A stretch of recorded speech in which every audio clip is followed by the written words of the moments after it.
Verið velkomin í kaffispjall hjá Iðunni. Við ætlum að ræða markaðsmál eins og við höfum verið að gera í þessum þáttum hjá okkur. Nú ætlum við að ræða vefsíður og hvað fylgir því að eiga og reka vefsíðu og til þess komin til okkar Lella Erludóttir, sölu- og markaðsstjóri bændaferða. Ferðaþjónustu bænda? Ferðaþjónustu bænda, fyrirgefðu. Velkomin. Já, þetta algengur misskilningur. Er það ekki? Jú. Já, það hét einhvern tímann bændaferðir, ekki? Sko, ferðaþjónustu bænda með 2 vörumerki. Já. Það annars vegar outgoing sem bændaferðir og svo incoming sem Hey Iceland. Þannig við erum að vinna með Íslendinga sem markhóp og sendum það út í heim og svo erum við að taka á móti útlendingum hingað. Frábært, skemmtilegt. Hvað aðeins svona áður en við förum, ef þú segir okkur bara svona, hver er Lella? Já. Annar en ferðaþjónustu bænda? Lella er svo sem hér situr og eins og fram hefur komið sölu- og markaðsstjóri ferðaþjónustu bænda. Ég var áður vefstjóri hjá Póstinum. Ég hef verið stafrænn markaðssérfræðingur hjá nokkrum fyrirtækjum og svona verið í þessum svona markaðsstafræna bransa sem tengist rosa mikið vefnum alltaf. Akkurat. Og hef alveg sérstakan áhuga á til dæmis veftölfræði. Það bara það heitast og besta sem ég kemst í góð veftölfræði sem greinir vel og svona styður við eitthvað svona ákvarðanir í markaðssetningu og sölu. Ég með svona nokkrar háskólagráður með 5. Já. Nei, ég með grunn í sálfræði sem tengir svolítið þessum áhuga á þessu mannlega og notanda upplifun.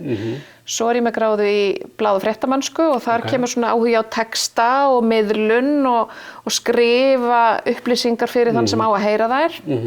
Og svo ég í mannauðsstjórnun líka, þannig að þetta svona kemur alltaf niður þetta mannlega og skilja upplýsingar sko. Og þar vefurinn náttúrulega bara krem de la crème sko. Já, það akkurat, það frábært og þetta eins og sem með svo margt bæði nám og starfsreynslu og lífið og annað, eitthvað sem maður getur nýtt bara í flestu, en þetta svona kannski þetta svona eins og það hefur verið svona eitthvað alveg markmið bara, þetta passar svo vel við. Já.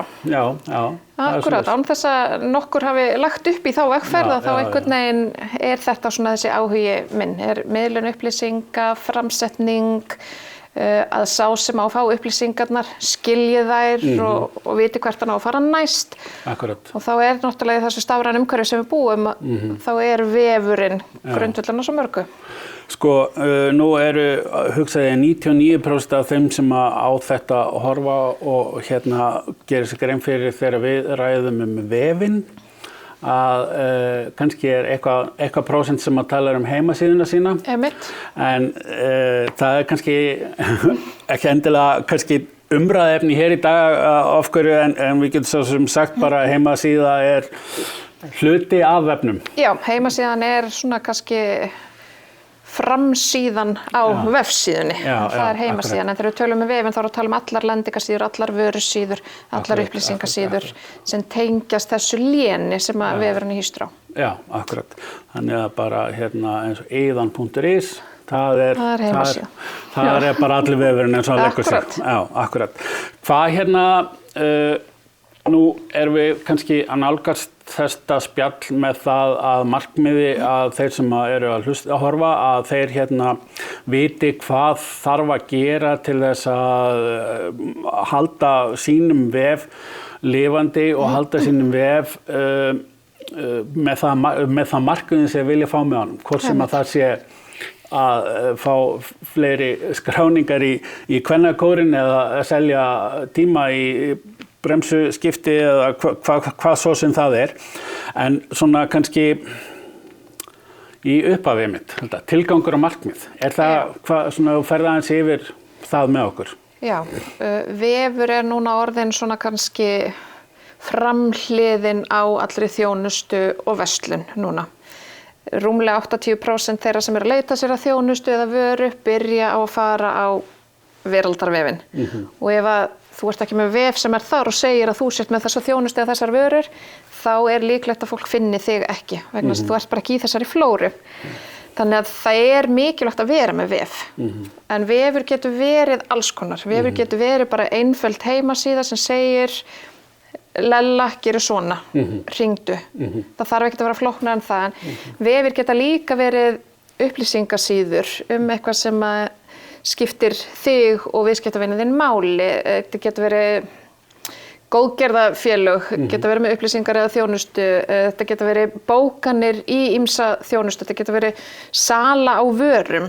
Þannig að hvað ætlar að gera, hvernig þjónustu, hvernig vörur ert þú með, þú þarft náttúrulega að hugsa vefinn aðeins út frá því. Ef þú ert með vörur sem þú ert að selja, þá þarftu væntanlega vefverslun. Ef þú ert með þjónustu þar sem fólk bókar tíma, þá þarftu að vera með eitthvað bókunarkerfi. Þú getur líka náttúrulega bara beint fólki beint að senda tölvupóst að ringja í þig, en þá þurfa upplýsingarnar vöruna og þjónustuna að vera. Þannig ég myndi segja að það sé alveg lykilatriði að vita til hvers ertu með vef. Hvað ertu að gera og fyrir hvern það líka.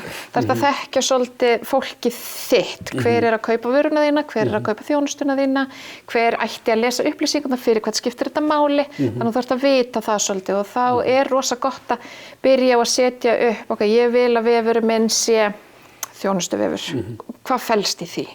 Ef ég vil selja tíma á bifreiðaverkstæðinu mínu, hvað þarf ég til þess? Hver að fara að koma til mín? Hverjir núverandi kúnnarnir mínir?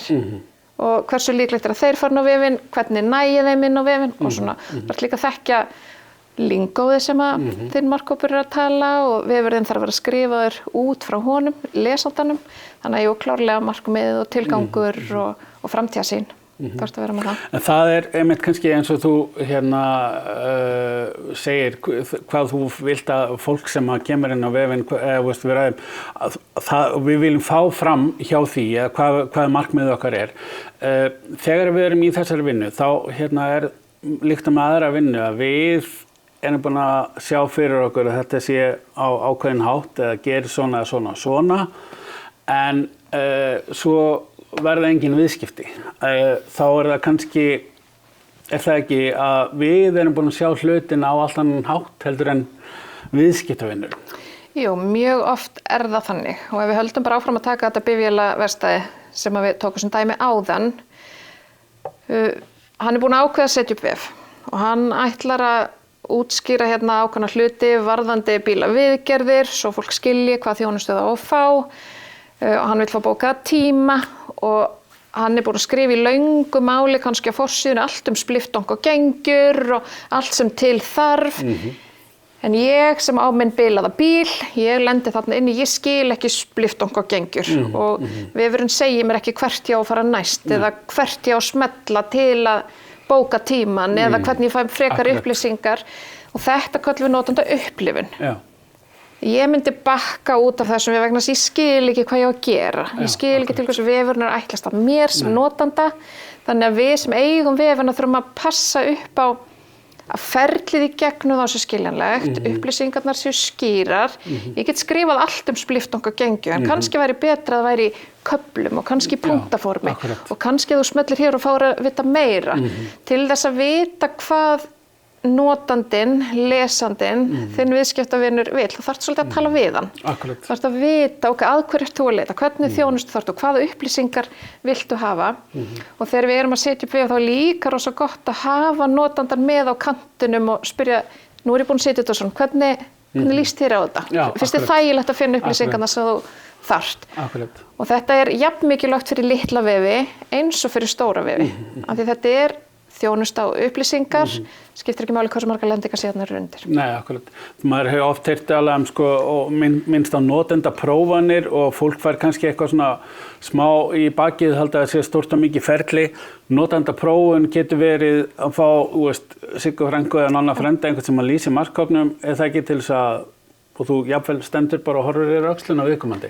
Algjörlega. Einfaldasta svona típan á notendaprófun að fá einhvern sem bara í þínu nær umhverfi til að setjast niður einmitt og fara í gegnum sína. Og þú stendur fyrir aftan eða á hliðinni og ég get beðið hann pantaði tíma í spliffskipti á miðvikudaginn og svo fylgist ég með hvernig viðkomandi fer í gegnum síðan og ég átta mig kannski á í því ferli að bókunarkerfi á vitlausum stað. Það ekki á staðunum sem að notandinn að leita á. Þetta svona einfaldasta útgáfan. Önnur útgáfa kannanir, að fara á milli spyrja, ert að finna upplýsingarnar sem að þú vilt og hvaða upplýsingar og hvernig viltu hafa þær og það allt saman. Svo náttúrulega hægt að kalla saman hóp sem að fer í gegnum ferli saman, svona rýnihóp og þau kannski tala sín á milli hvað væri gott að hafa og hvað ekki og maður sjálfur svona sem áhorfandi.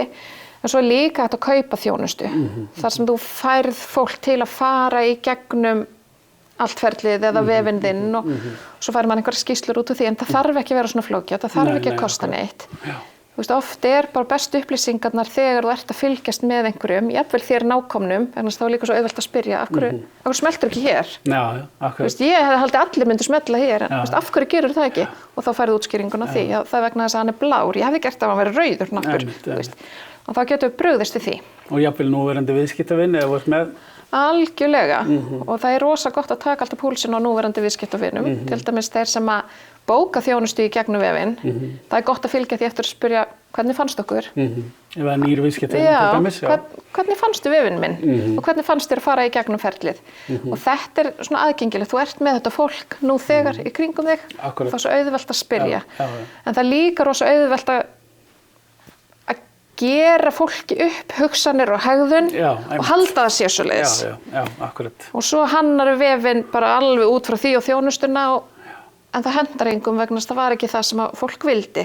Svo mikilvægt á öllum stigum málsins að svona vera að spyrja og hendar þetta, nú ok, en af hverju ekki? Já, akkurat. Mér finnst að það er frábær punktur og mikilvægt að vera að halda þessu lifandi, að ekki bara þú ferð annarkvort og setur upp sjálfur eða sjálf þinn vef eða kaupir þjónustu til þess og ferði allt þetta ferli að ekki hætta að vera alltaf, er það ekki? Jú, það er rosa mikilvægt að halda vefnum lifandi og þegar við tölum að halda honum lifandi það þarf að koma nýtt efni, það þarf að koma nýjar upplýsingar, kannski nýjar lendingasíður, breytum lit, setja nýja mynd, þannig að sé alltaf eitthvað svona breyting og hreyfing á efni vefsins og við séum líka alltaf að dýpka það sem er nú þegar á vefnum.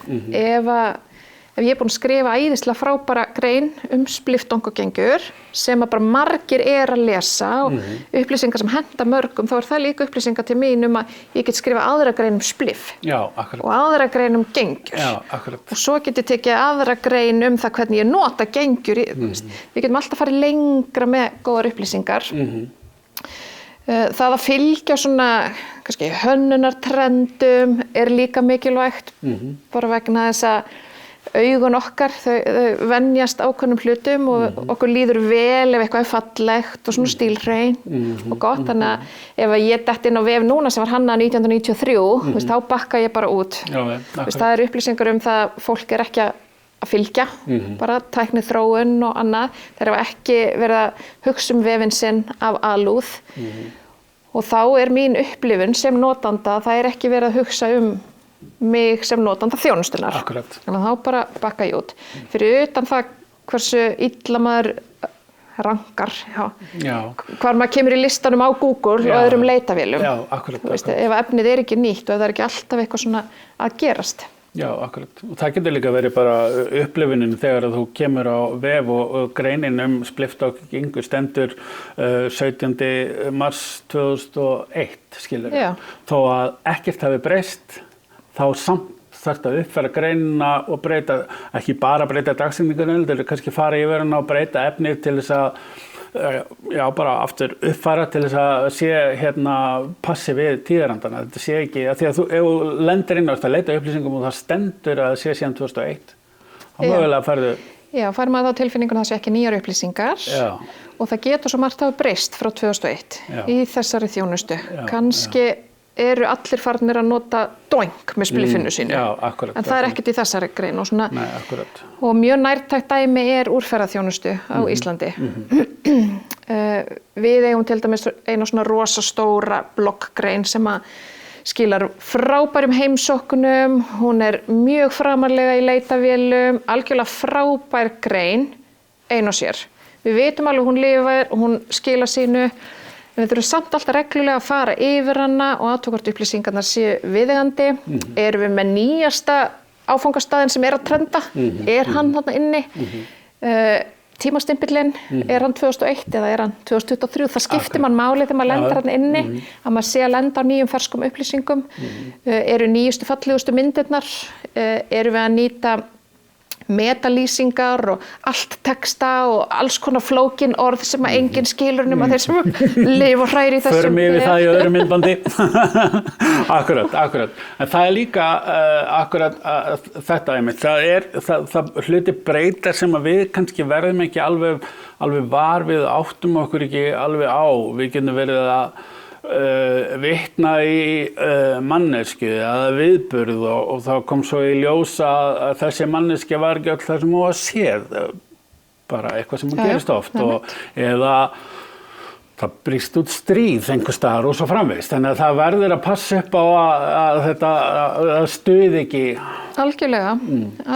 Efnið sem þú ert að bjóða fram og sýna fram á. Algjörlega. Og í þessum svona uppfærslum á upplýsingum og því að viðhalda vefnum og halda honum lifandi tengist líka inn á hlekki. Það er rosa gott að hlekja inn á sitt eigið efni inn á sínum eigin vef.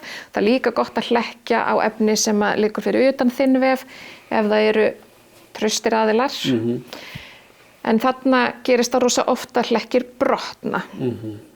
Ef að þú ert í greinin þinni spliftong og gengju, þú ert að tala eitthvað og setur hlekk á einhverja aðra síðu á vefnum þínum, svo tekur þá síðu niður, hlekkurinn er ennþá í greininni, það heitir brotinn hlekkur. Hlekkur sem að vísar ekki neitt. Eða kemur villu skilaboð eða þú smellir og þú ferð ekki þangað sem þú átt að fara. Það er brotinn hlekkur og þetta þarf líka að vakta. Og Google til dæmis refsar manni svolítið fyrir það ef það eru margir brotnir hlekkir því það er bara ekki traustvekjandi. Það er heldur ekki traustvekjandi fyrir mig sem notanda. Ef ég kem og það er bara ítrekkað er ég send í ógöngur á vefnum. Þannig að þetta er hluta því að halda honum við og halda honum lifandi og halda honum ferskum. Þetta er ferskvara. Já. Þetta er að segja það. Það er bara þannig.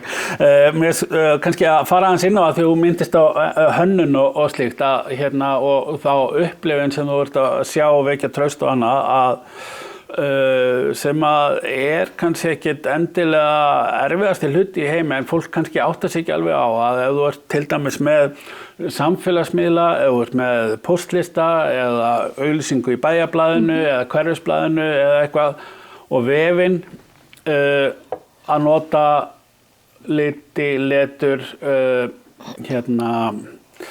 ekki tungumál heldur hvernig þú talar og slíkt að vera í samræmi, það ekki? Jú. Tónn og stíll er til dæmis mjög mikilvægt. Að því við þurfum að vita, eins og ég sagði við hvern ert að tala, er markhópurinn 15 ára og yngri, er hann 18 til 25 ára, er hann kannski 65 ára upp úr, við tölum ekki eins við þá markhópa. Eins hver er bakgrunnurinn, erum við að tala við bifvélavirkja, eða erum við að tala við flugmenn, eða erum við að tala við heimavinnandi húsmæður, það er svona mismunandi lingó, það er mismunandi tóta, mismunandi stíll og þetta yfirbragð þarf að vera yfir öllu sem frá þér kemur. Það er ekki nóg að taka þetta alvarlega inn í búðinni þinni og það er allt hreint og fínt og 100% og þjónustan og upplifunin 100%. Svo kemur á vefinn og hann mætir afgangi og hann er kannski bara frekar suppulegur, upplýsingarnar eru gamlar og það eru brotnir hlekkir og þú fær bara tilfinninguna þetta er bara ekki góð staður að vera á og þá tengir maður það líka við vörumerkið og þjónustuna. Einmitt, vörumerkið eða myndmerkið eða logoið eða hvaða orð sem við viljum nota, einmitt, bara það að logoið sé í réttum stærðum og réttum hlutföllum á öllum miðlum sem þú ert að nota, sé litur og letur og tónninn sé svipaður. Og það er ekki þar með sagt að þú ert að selja bæði fyrir það sem maður kalla business to business og business to consumer að þú þurfur að tala alltaf eins heldur þegar þú ert að tala við þennan ákveðna markhóp að þú talar alltaf svipað við hann og svo alltaf við hinn markhópina eða ekki? Jú, bara frekar en að þú þurfur alltaf að tala eins við alla heldur bara... Nei, þú veist við hvernig þú ert að tala. Já, akkurat. Hvað nú er sko... maður hefur heyrt svona gegn tíðin þá hann sé nú mikið svona minna það í dag að vera að ræða ég er búin að reyna alls konar markaðssetningu samtengd vefsíðunni minni en virkar ekki neitt og eða þá, veist, og ég veit ekki hvað virkar og allt þetta, eins og þessi fræga setning helmingurinn að markaðsfénu mínur að virka, ég veit bara ekki hver helmingurinn og allt það. Einhvers konar mælingar eða og þá erum við ekki bara að tala endilega að mæla bara það sem gerist ofan í körfunni, heldur ferlið af því að til þess að geta einmitt eins og við vorum að ræða áðan, reynda að grípa inn í ef það eitthvað að klikka á leiðinni. Akkurat, þetta kemur inn á þessa dásamlegu veftöllfræði. Já, akkurat. Veftöllfræði þetta eitthvað svona unaðsorð í mínum huga. Skemmtilegt. Já, það ekki allir sammála mér. Nei. En tölfræðina fær maður ekki nema maður sé með eitthvað mælitæki á bakvið. Og algengast að tengja vefinn við Google Analytics, sem greiningatól, sem greinir svona flesta hluta vefsins þíns og gefur þér upplýsingar. Og maður þarf ekkert að kunna endilega rosalega mikið til að skilja hvað að gerast. Það alveg svona einfalt viðmót sem að sýnir bara hversu margir eru búin að koma, hvaða vörur eru búin að kaupa, á hvaða tíma dags koma þeir, hvaðan koma þeir, til dæmis ef maður með ferðaþjónustufyrirtæki út í heim. Þeir eru að koma frá Bandaríkjunum, þeir eru að koma frá Þýskalandi, við sjáum það rosa fljótt. Allt þetta síðan hægt að taka dýpra og við getum farið í sérstakar undirsíður, við getum borið saman milli tímabila, milli ára, við getum sett okkur markmiðum, við ætlum að auka síðuflettingar X mikið og við sjáum það bara mjög fljótt í tölfræðinni, hvort það hefur gengið eftir ekki.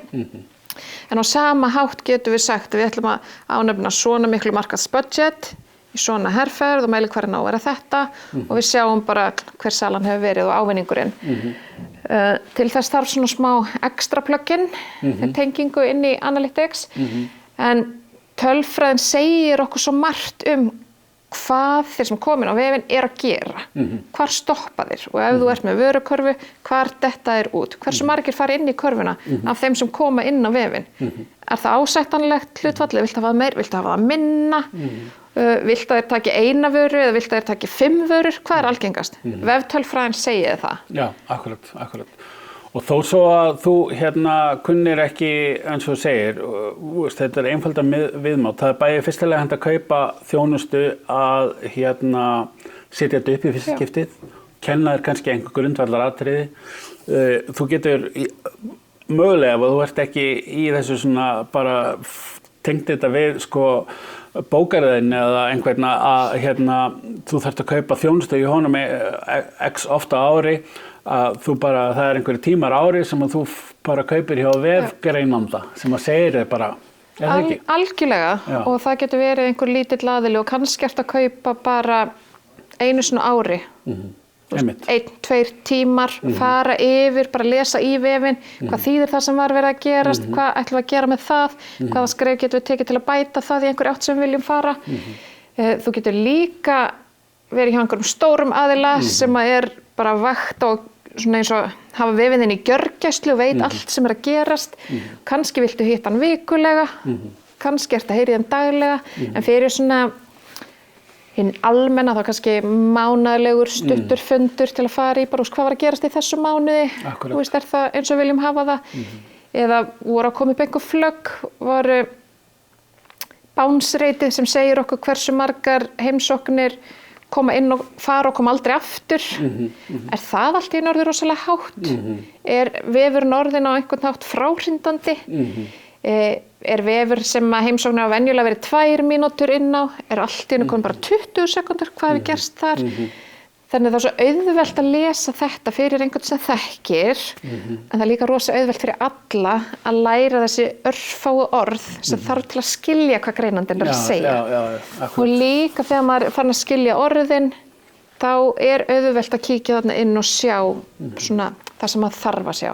En það er svo auðvelt að finna einhvern sem að getur unni með manni í þessu og hjálpa manni og leitt manni áfram. Ég hef stundum verið að, ekki, margir hafa verið, þetta átti ekki að vera, margir gera, veit ég, sem eru svona ráðgjöf, setja upp það sem heitir datastúdía, Looker stúdía, svona einfalt mælaborð sem að það bara alltaf lifandi og þú getur fylgst með og það ber saman bara jafnvel hvernig sem það stilt mánuð gegn mánuð, ára á ári og þá bara þó þú sért ekki að borga einhverju fasta mánuði, þú ert með þetta mælaborð fyrir fram að þig og sérð allt í einhverja mikla breytingu. Þá ekkert annað en að gera rífa upp síman eða það eitthvað að breytast. Já, að heyra í þeim sem eru að aðstoða við þetta. Ekki spurning. Og í þessum mælaborðum þá líka svo auðvelt að setja upp þá mælikvarða sem skipta mig máli. Og það getur verið... Já, þetta fyrir ekki að grípa fram. Það einmitt svo mikið atriði að þú vitir það upp eins og töluðum fyrst. Já, af því þetta mín vara. Já, ég get ekki komið inn sem ráðgjafi og sagt ef ég veit ekki hvað markmiðið þetta sko. Akkurat. Og hjá flestum þetta, þú veist, hversu margar heimsóknir, hversu lengi eru þeir á vefnum, hversu mikið eru þeir að fletta, hversu margar sölur hafa orðið í gegnum vefinn. Þú veist, þetta svona einfaldi mælikvarða sem svo auðvelt að setja upp líka í þessu mælaborði. Og já, þetta bara svo auðvelt að vakta. Fyrirspurnir í gegnum síma og tölvupóst eru ef það eitthvað sem ég hef bent mörgum á hreinlega bara þú þarft ekki annað en blað og penna til að krossa við hvers skipti sem síminn hringir eða þú veist, með 2 kassa, þú veist, nýr, ekki nýr eða hvað sem við, þetta svo einfalt bara til þess að og það kannski hefur ekkert endilega bara með vefsíður að gera eða eitthvað, bara til að hafa einhverja hugmynd hvort eitthvað sé að breytast eða hvort það sést að gera eitthvað, eins og ég hef heyrt tala marga sem að telja alla sem að koma inn í búðina sína og veist, er það bara með einhver teljari í hurðinni, er það að breytast milli ára, komu 40 manns inn í búðina og 5 keyptu eitthvað, hvað var hinnir 15 að gera og svo framvegis. Það er sama með vefinn. Já, þetta er bara nákvæmlega saman hlutum, sko, já, akkurat. Já, bara spennandi. Það sem að mér langar líka kannski aðeins að ræða svona þó svo við getum örugglega verið í svona vefgreiningum langt fram að það er eins og svona viðhald sem er á vefsíðum svona tæknilegt. Nú við ræddum aðeins í síðustu seríu vefumsjónarkerfi og hýsingar og slíkt, en það eru svona fleiri hluti sem að þarf að huga að. Já. Það er þetta tæknilega og þetta tæknilega getur verið svona snert vefinn á ýmsum stöðum. Það getur verið alls konar tengingar, það getur verið vefþjónustur, það getur verið kerfi sjálft, kannski ertu með vefumsjónarkerfi og svo ertu með bókunarkerfi og svo ertu með sölukerfi og svo ertu með greiðslukerfi og svo það er svona alls konar og þessu þarf öllu að viðhalda. En það þarf líka að viðhalda efninu á vefnum. Og það eins og ég var að tala áðan með öllum þessum flóknu orðum eins og metalýsing. Ég skil alveg að það skilja það ekki allir hvað það en það eru svona lýsingar sem eru á bakvið síður og eru á bakvið myndir og eru á bakvið svona ákveðna kafla og þætti á vefnum fyrir leitarvélar til að lesa hvað þessi síða eða hvað á þessari mynd og svona. Og við þurfum að viðhalda þessu líka. Já, og fyrir skjálesara og það einmitt þetta með aðgengismálin alltaf meira og meiri krafa að vefir séu aðgengilegir, alveg eins og verslun sé aðgengileg fyrir fólk í hjólastól, að vefur sé aðgengileg fyrir þá sem að sjá ekki og svona. Og þá til dæmis skiptir máli að vera ekki með eldrauðan bakgrunn á öllum vefnum en appelsínugulan texta sem sést ekki eða þú veist ljósgráan bakgrunn með hvítum texta. Textin þarf að sjást og myndirnar þarf að sjást og allt efnið þarf að sjást og skynjast og tækin sem að lesa í vefinn, ekki bara mennsku augun, þurfa líka að geta að lesa í þetta. Þannig að það er alls konar viðhald og það er rosa mismunandi eftir hvert eðli vefsins og stærðan svo annað. Akkurat. Þannig að það er ekki kannski endilega málið að þú kunnir eða vitir nákvæmlega hvað á að gera og hvenær heldur að þú vitir hvort að þurfa að gera eitthvað og þá í hvort að það sé eins og við segjum að það sé ef það sér hýsingar aðli eða hvort að vefumsjónarkerfið sér það eða hvernig sem það bara svo vitir hver staðan er. Já, algjörlega. Eitt svona gott dæmi til dæmis tungumál. Ef að Nonni Bifvélavirki setur upp sinn vef og hann er rosa flottur og hann er rosa aðgengilegur og hann er á ensku af því að Nonni er geggjaður í ensku en kúnnarnir tala allir íslensku. Þá þarf líka að vera íslensku vefur. Já, akkurat. Og og þá hann komið vefinn á íslensku og ensku, ef hann uppfærir eitthvað á ensku síðan þá hann að muna uppfæra á íslensku síðanu líka, þannig að það sé ekki bara gamlar fréttir þar, þannig að það eru svona alls konar fletir sem koma inn á þetta vera alltaf vakandi, og ef þú setur inn nýtt efni að það sé allt sem þarf fyrir það efni sé til staðar og það sé á öllum síðum þar sem það þarf að vera á vefnum. Akkurat. Það einmitt kannski líka sem að bara svona tengist þessu öllu sem við erum að ræða kannski að fyrir hverja lendingasíðu eða síðu sem að á vefnum að það sé einmitt þetta sem að kallað call to action en bara hvað þú vilt fá fólk til að gera. Að þú lest greinum spliff eða dong eða eitthvað slíkt og og það ekki svo á þeirri lendingasíðu hvað þú getur pantað tíma.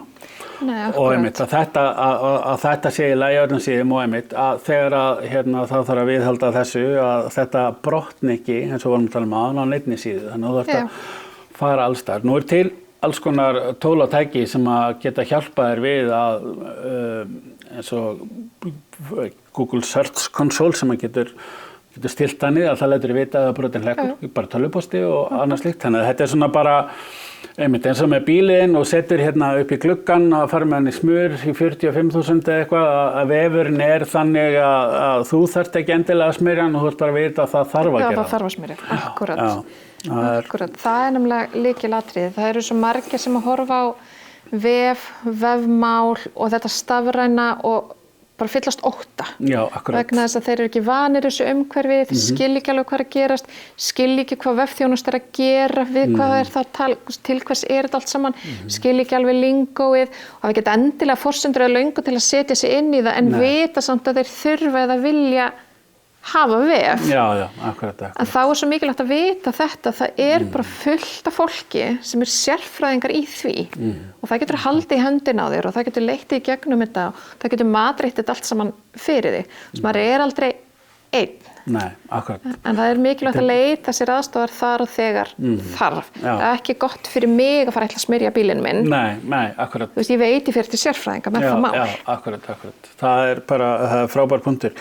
Eitt svona kannski sem ég langar að ræða aðeins á lokum að því að það meðan mælingarnar og gögnin þitt uppáhalds, þá myndir og myndbönd og allt sem að því tengist, eða svo sem ekki allt sem því tengist, þá nú verið svolítið lengi, en svona að taka, nú manni ekki stokkmyndir, myndabanka eða taka sjálfur myndir, stærð og þyngd og myndbönd og hvað þú þarft að hafa í huga og eins líka í texta að taka hann ekki og frálslega hendi annar staðar og svo framvegis. Akkurat, og þetta nefnilega rosalega stórt atriði. Það að þinn vefur verður að vera einstakur og Google og aðra leitavélar verða að skynja að þú átt allt efnið sem þarna og þetta þitt og þetta lýsir þér og þinni þjónustu. Þess vegna gengur ekki að fara á næsta bifvélaverkstæðisvef og taka allt efnið og þú veist, þetta hvað sem allt spliftong og gengjur, þetta allt sami skíturinn. En þetta þarf alltaf að vera lífrænt og þetta þarf alltaf að vera frumsamið, þó við séum kannski alltaf að vinna með sama efnið, þá þurfum við samt að hafa okkar eigin nálgun vegna þess að leitavélarnar vita. Það bara að vita hvort þú stalst þessum texta eða fékkst hann lánaðan. Jafnvel fékkstu leyfi hjá nonna viniðinum til að taka textan, en leitavélin veit ekki að þeir eru vinir. Nei, akkurat. Leitavélin veit bara að þetta verið að apa eftir öðrum vef. Og hér mynd sem á 750.000 öðrum vefjum, þá hann ekki uník. Þannig að það að eiga sitt eigi myndefni alltaf betra. Stundum það rosa erfitt. En þá getur maður farið í myndabanka, maður getur keypt myndir og það allt í lagi og maður ekkert refsað fyrir það. En það svona dregur aðeins úr trúverðuleikanum engu á síður, ef maður bara með þannig. Og við erum bara eins og vöni líka að það sé myndefni alltaf til staðar. Bæði á vef og í samfélagsmiðlum og þannig rosa mikil skörun á milli, samfélagsmiðlar inn í vefinn. Og við erum svo vön myndefni að við erum eiginlega farin að krefjast myndbanda. Já. Myndbönd lífið, sko. Fyrir ekkert svo mörgum árum síðan þá var þetta allt greinar á vefnum, rosa mikill skrifaði texti, við erum að færast meira í mynd, við erum að færast í þetta sem við erum að gera hér. Akkurat nákvæmlega sem við erum að gera núna. Sko. Já. Og það bara það þægilegra fyrir notandan að fara í gegnum efnið, þægilegra fyrir augun, þetta er bara svo margt gott við þetta. Já, akkurat. En á sama tíma þú setur myndbandið eða myndina á vefinn, þá þarf að vera einhver lýsugögn á bakvið sem segja hvað þetta er. Þannig að já, þetta er svona, þetta hljómar flókið, en það er svo auðvelt eins og við sögum að finna einhvern sem kann þetta. Já, akkurat. Og skilur þetta. Já, akkurat. Og og það er eins með texta, með myndir og myndbönd og texta sem við ræddum í upphafi eða allt annað á vefnum að uppfæra það eftir því sem að tímarnir líða og hlutirnir breytast og slíkt. En myndir og myndbönd er orðið frekar auðvelt að útbúa í dag þar sem við erum með ansi öflug tólatæki oft í vasanum bara og svo framvegis, þannig að afsökunin er eiginlega bara ekki lengur til staðar. Sko. Nei, við tökum hann ekki gilda. Nei, það er bara... Meira segja stór fyrirtæki sem að eiga allar græjurnar og eru kannski með eigið stúdíó og þeir eru líka með símann. Já, það er nefnilega þannig. Sko. Síminn er ótrúlegt svona multimedia tól. Þú getur gert allt. Þú getur meira segja stýrt vefnum þínum úr litla símanniðum. Já, það er nefnilega málið, sko. En það, ef að við tökum með svona bara smá samantekt, það er, vefurinn þarf alltaf aðhald og viðhald. Vefurinn þarf að hafa einhvers konar, þú ert að vita hvaða markmið eða tilgangan hefur. Jú. Og þú þarft að vita þá vantilega til þess að vita það, þú þarft að vita hvað markhópurinn þinn er. Jú. Og mælingar vera mæla til þess að vita hvort hann sé að ná þeim markmiðum sem þú ert að ná. Algjörlega, ég myndi segja að ferlið sé kannski það, ég er sjónræn, ég ger allt svona. Þú veist, ef við byrjum hér, ég tek ákvörðun að ég ætla að hafa vef fyrir þjónustuna mína. Þá þarf ég að skilja fyrir hvernig vefurinn, hann er fyrir mig til að koma upplýsingunum áleiðis en hver ætlar að lesa það. Ég þarf að vita það og ég þarf að vita hver er tilgangur og markmið með vefnum. Er þetta upplýsingar? Er þetta eitthvað grín og glens? Er þetta að bóka þjónustu? Er þetta að selja vörur? Ég þarf að vita það. Þegar ég veit það, þá veit ég hvað ég er að fara að gera. Hvernig vef ég þarf, hvaða þjónustu þættir þurfa að vera til staðar, hvaða upplýsingar. En svo þarf ég líka að vita hvernig ætla ég að setja þetta efnin, hvernig ætla ég að viðhalda því, hvernig ætla ég að mæla það, svo setja ég upp mælingatóli, hvað ætla ég að gera við þær upplýsingar. Það er ekki nóg að bara taka ákvörðun að ætla að vera með vef og henda upp einhverju. Nei. Og vonast þetta í besta. Já, akkurat. Þá er næstum því betra að gera ekki neitt. Það er betra að gera ekki neitt. Af því að það er ekki gott að lenda inn á svona vef. Þetta rýrir traust, þetta rýrir virðingu, þetta getur bara haft slæm áhrif á orðspor, þitt eða fyrirtækisins eða vörunar eða þjónustunar og þetta getur bara verið fráhrindandi þannig að fólk fer út. Þannig að við þurfum að vera með þessa þætti á hreinu og þetta er ekkert mikið. Þetta er, þú veist, hver er markhópurinn, hver er tilgangur vefsins, hver ætlar að sjá hann? Akkurat. Ætlar þú að sjá hann, eða ætlar að fá einhvern annan, eða nonni frendi, getur hann gert það fyrir þig? Hvenær ætlar hann að gera það? Hvernig ætlar hann að gera það? Og svo hvað fær hann fyrir það?